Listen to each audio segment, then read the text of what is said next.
appears to have spread across the West Midlands. Organisers of the protest say it was launched in response to a decision by the Temple to invite a controversial speaker to an event. It follows widespread disorder and violence across Leicester in recent weeks between Muslim and Hindu rivals. Masked groups brandishing weapons and targeting religious sites have been brawling and almost nightly attacks, with police struggling to contain them. Watch. We're on Nelton Road right now. Stand up with the Hindu mobs. As you can see, look, they're throwing glass at us. More Hindus. Yeah, and here they are. Here they are. They're trying to give it to us. Yeah, but look what they do on the other side.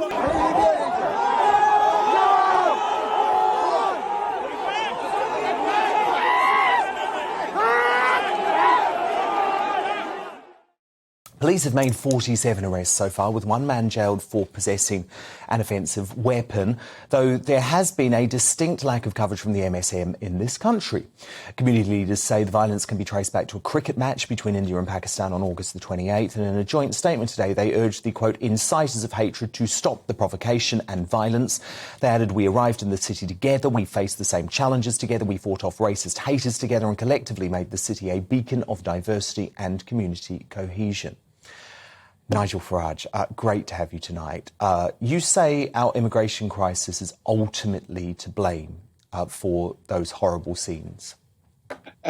Tony Blair's to blame, Gordon Brown's to blame, David Cameron's to blame, Theresa May's to blame, Boris Johnson's to blame, Liz Truss is to blame, and virtually every single MP in Westminster over the last 25 years is to blame. In 1997, the Labour government decided we would go for diversity. Mass immigration. We would rub the noses of the right in diversity. Well, here it is, boys and girls. Here is diverse Britain. A diverse Britain we've not been allowed to criticise in any way at all without the most awful names being thrown at us. Those of us like me, who for 20 years have said immigration can be a net positive for the country, but uncontrolled net immigration is not a positive to the community. And if it happens without integration, it will lead to division and violence. Well, that is playing out on the streets of Leicester tonight. Our politicians have done this to our country, to our lovely towns and cities. This is something from which they may never, ever recover from. We've imported from the subcontinent the tribal hatreds that exist between Hindus and Muslims. Oh, and they say, the community leaders, they had to put up with racism. You're looking at real racism now. We have directly imported racism into our country. There is no other conclusion. Nigel, the police seem to have lost control as well.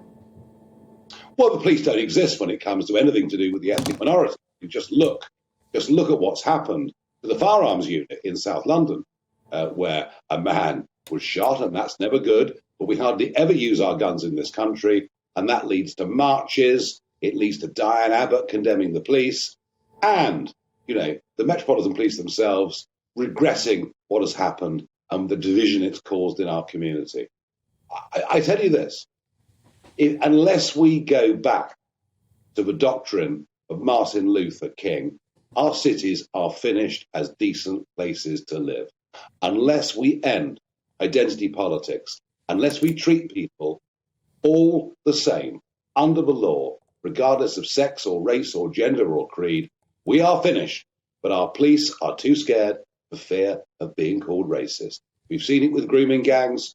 We're seeing it playing out whenever the police have to use force against somebody who doesn't happen to be white. And now we're witnessing race riots going on the streets of the West Midlands. It's about time we confronted the truth. I've read today's national press telling us it's all the fault of cricket. It's all the fault of social media. No, it's the fault of our leaders. Well, Nigel, listen to this. On Channel 4 News tonight, the left-wing organisation Darshana Soni, who is their Home Affairs correspondent, blamed sectarian strife in Leicester on right-wing ideology politics imported from the subcontinent.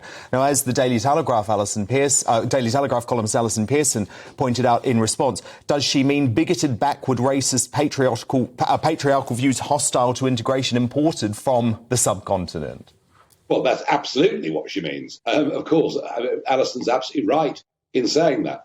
We have imported the politics of the divided subcontinent where racism is part of normal, everyday life in a huge way.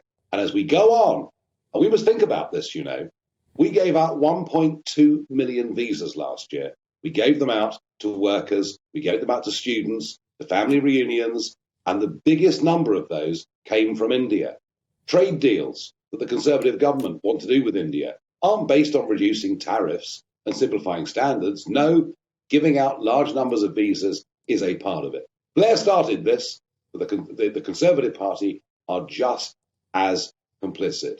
Do we want to finish up with cities like Malmo in Sweden that have gone from being peaceful cities 20 years ago to now being the rape capital of Europe and number 2 for murder? Is that what we want? Is this the diverse Britain Tony Blair sold us? And any of us that dared criticise it were the worst people that have ever lived.